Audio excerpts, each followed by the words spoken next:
25 మంది ఎంపీలతో మేము ప్రత్యేక హోదా కోసం డిమాండ్ చేసినా పట్టించుకునే పరిస్థితి కనిపించదు. ఆ 25 మంది ఎంపీలకు తోడు పక్కన తెలంగాణ రాష్ట్రం నుంచి మరో 17 మంది ఎంపీలు కూడా జత అవుతే 42 మంది ఎంపీలు ఒకే తాటి మీదకి వచ్చి రాష్ట్రానికి జరుగుతా ఉన్న అన్యాయం మీద స్పందించగలిగితే, రాష్ట్రానికి జరుగుతున్న అన్యాయం మీద ప్రశ్నించగలిగితే 42 మంది ఎమ్మెల్యేలు ఒకేసారి రాష్ట్రానికి జరుగుతా ఉన్న అన్యాయం మీద వాళ్ళు ప్రశ్నిస్తూ ప్రత్యేక హోదా కావాలి, ఇవ్వాలి, పార్లమెంటు సాక్షిగా ఇచ్చిన మాట అది అని చెప్పగలిగితే అప్పుడు రాష్ట్రానికి మేలు జరిగే పరిస్థితి ఇంకా మెరుగవుతుంది. కాబట్టి ఇది స్వాగతించదగ్గ విషయం. రాష్ట్రాల హక్కులు నిలబడాలి అనంటే, రాష్ట్రాల హక్కులు కాపాడబడాలి అనంటే సంఖ్యాపరంగా ఈ నంబర్ పెరగాలి. అప్పుడే కేంద్ర ప్రభుత్వాలు రాష్ట్రాలకు అన్యాయం చేసే దిశగా అడుగులు వేయడానికి వెనకడుగు వేసే పరిస్థితిలోకి వస్తాయి.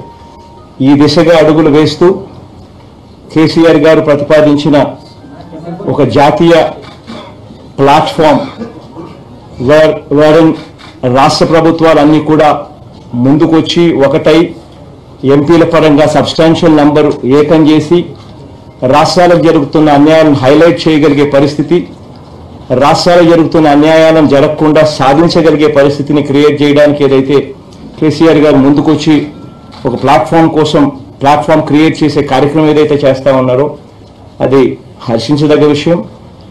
కేటీఆర్ గారు వచ్చి అదే విషయాలు చెప్పారు. ఆ తర్వాత కేసీఆర్ గారు మళ్ళీ నాతో ఫోన్లో కూడా మాట్లాడారు. ఫర్దర్ డిస్కషన్స్కు మళ్ళీ కేసీఆర్ గారే తానే వచ్చి ఫర్దర్ డిస్కషన్స్ కూడా తాను చేస్తానని చెప్పి కూడా చెప్పారు. ఈ నేపథ్యంలో కేటీఆర్ గారు చెప్పిన అన్ని విషయాలను కూడా పార్టీలో ఉన్న మేమంతా కూడా ఇంకా సుదీర్ఘంగా కూడా డిస్కస్ చేసి దీన్ని రాబోయే రోజుల్లో ఇంకా ఎలా ముందుకు తీసుకొని పోవాలి అన్న విషయాల మీద ఇంకా 4 అడుగులు ముందుకేసే పరిస్థితి చేస్తాం. ఐ థింక్ ఒకటే ఒక మాట ఆంధ్రప్రదేశ్ రాష్ట్రానికి ప్రత్యేక హోదాకు సంబంధించిన అంశం ఏదైతే ఉందో ఈ విషయంలో తెలంగాణ రాష్ట్ర సమితి ఇప్పటికే తన వైఖరిని మా పార్టీ అధ్యక్షులు రాష్ట్ర ముఖ్యమంత్రి కేసీఆర్ గారితో సహా రాజ్యసభలో మా పార్టీ ఫ్లోర్ లీడర్ కేశవరావు గారు, లోక్సభలో మా పార్లమెంట్ సభ్యురాలు కవిత గారు అందరం కూడా పలు వేదికల మీద చాలా స్పష్టంగా ఈ మాట చెప్పాము. ఆంధ్రప్రదేశ్ ప్రజలకు భారతదేశ ప్రధానమంత్రిగా ఆనాడు అప్పటి ప్రధానమంత్రి ఇచ్చిన మాటను నిలబెట్టాలని కూడా చెప్పాం. కాబట్టి ఆ విషయంలో ఇలాంటి రెండో అభిప్రాయం కానీ రెండో ఆలోచన కానీ మా పార్టీలో ఎక్కడా కూడా లేదు. అట్ ద సేమ్ టైం ఈరోజు జరిగింది కేవలం మొదటి సమావేశం మాత్రమే. ఇందాకనే నేను చెప్పినట్టు కేసీఆర్ గారు స్వయంగా ఆంధ్రప్రదేశ్కు వెళ్ళి జగన్మోహన్ రెడ్డి గారితో ఇంకా మిగతా అన్ని విషయాలు కూడా చాలా కూలంకషంగా మాట్లాడతారు, సవివరంగా అన్ని విషయాల్లో కూడా స్పందిస్తారు. అందులో మీరు అడిగిన అంశం తెలంగాణ ప్రయోజనాలు, ఆంధ్ర ప్రయోజనాలు, 2 తెలుగు రాష్ట్రాల ప్రయోజనాలు ఇద్దరం కలిసి ఉమ్మడిగా ఏ రకంగా పోరాడాలి అనే విషయంలో కూడా అన్ని విషయాలు కూలంకషంగా వారు చెప్తారు. ఈ రోజుకి అన్ని చెప్పేస్తే మళ్ళీ మీకు తర్వాత అడగడానికి ఉండదు, మాకు చెప్పడానికి ఉండదు. కాబట్టి ఈరోజు ఇక్కడికే వదిలేదు. మై రిక్వెస్ట్ ఇస్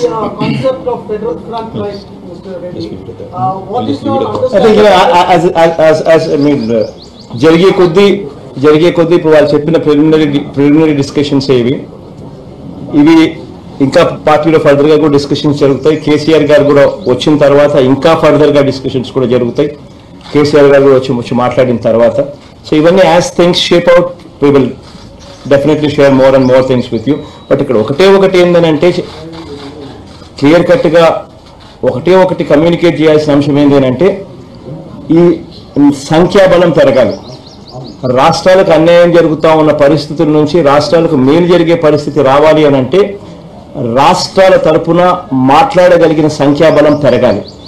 ఇవాళ ఉన్న 25 మంది సంఖ్యాబలం ఎంపీలతో ఉన్న సంఖ్యాబలంతో ప్రత్యేక హోదా సాధించలేని పరిస్థితి కనిపిస్తూ ఉన్నప్పుడు ఈ 25ను 42 చేసి ఇంకా ఒత్తిడి ఇంకా ఎక్కువగా చేసే పరిస్థితిని తీసుకొచ్చే పరిస్థితిని క్రియేట్ చేయడం కోసం ఈ నంబర్స్ పెరగాల్సిన అవసరం ఉంది. ఈ దిశగా ఖచ్చితంగా అడుగులు వేస్తూ this is something what should be appreciated and దీనికి సంబంధించినంత వరకు ఈ దిశగా అడుగులు వేసేదానికి అన్ని రకాలుగా స్వాగతిస్తాం. If you like the video, please like us and subscribe Tollywood Nagar.